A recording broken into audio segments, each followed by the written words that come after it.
How do you plan to advocate for social justice and equality for all Marylanders? I've spent my career really advocating for justice. And justice to me looks like having places to live that are safe.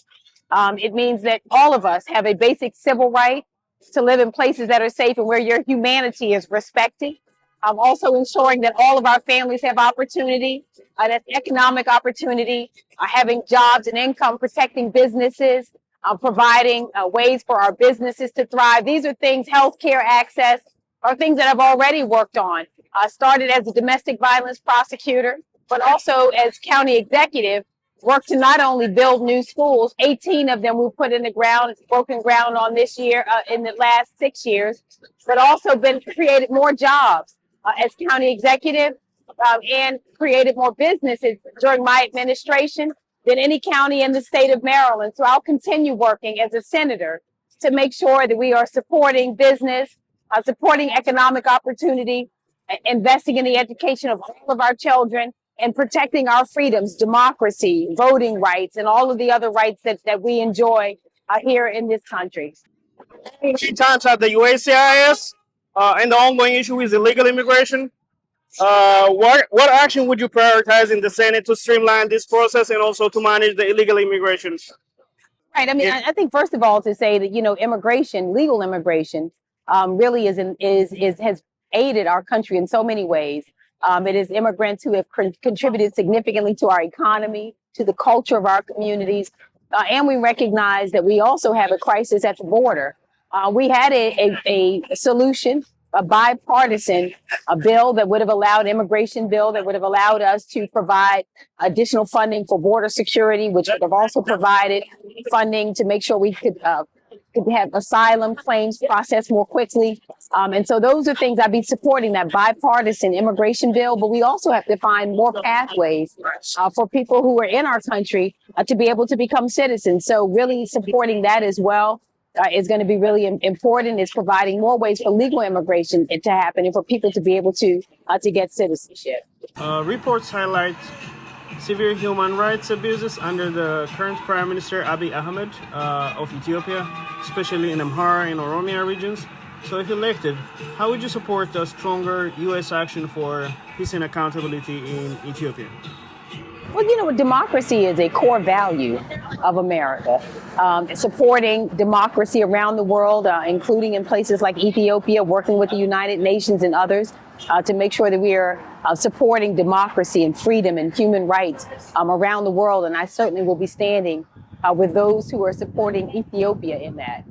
Many in the community feel their religious rights have been overlooked, particularly when parents are not permitted to opt their children out of certain classes and certain subjects. How would you work to rebuild trust in that regard to the community? Yeah, well, you know what? I'm a parent of a 19-year-old daughter, and I think that the parents they are partners in the education of their children. I think they have the ability to say what they, to have some say for sure in what their children learn and how they learn it. And, I think that parents play a really important role. Now, that's not for a senator to decide.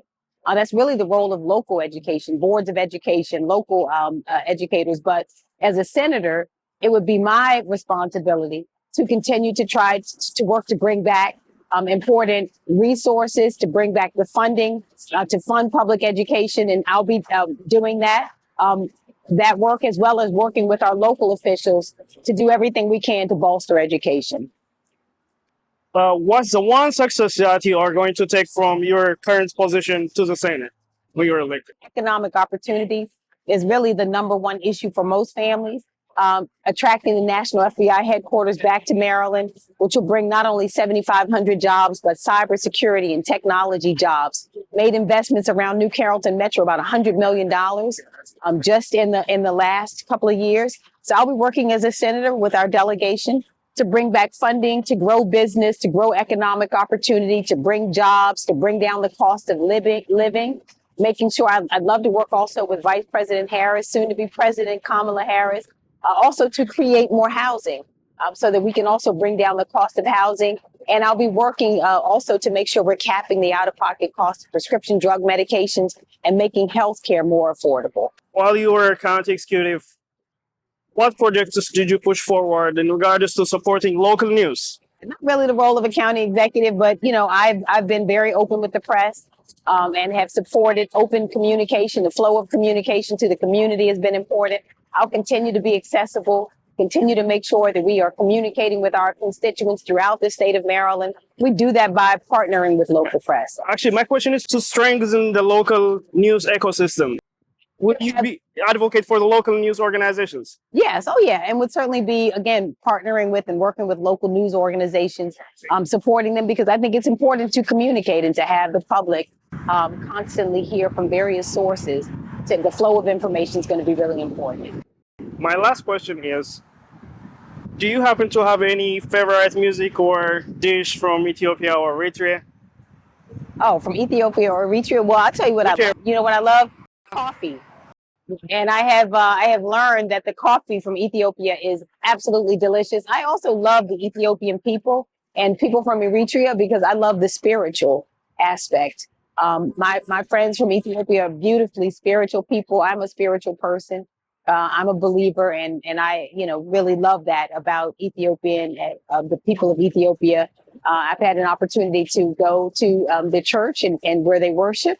Also been invited to worship, but I just love the sense of family within the Ethiopian and Eritrean community, and also love the beautiful spirituality.